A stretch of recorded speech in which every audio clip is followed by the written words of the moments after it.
Well, good morning. Hello, dear Rados. What are you doing? Well, he's going to come inside and play.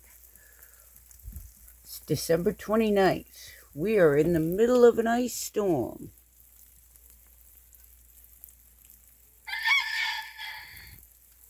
Now they're saying up to a half inch of ice.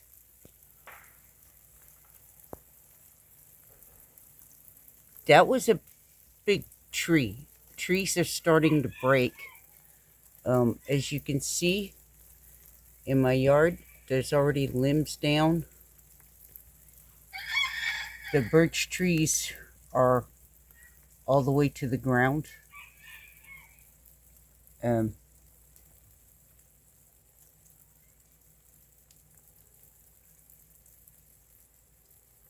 this is, well, I'll be putting the new chain on the chainsaw here in a little while because by the sounds and looks of it, there are going to be trees down.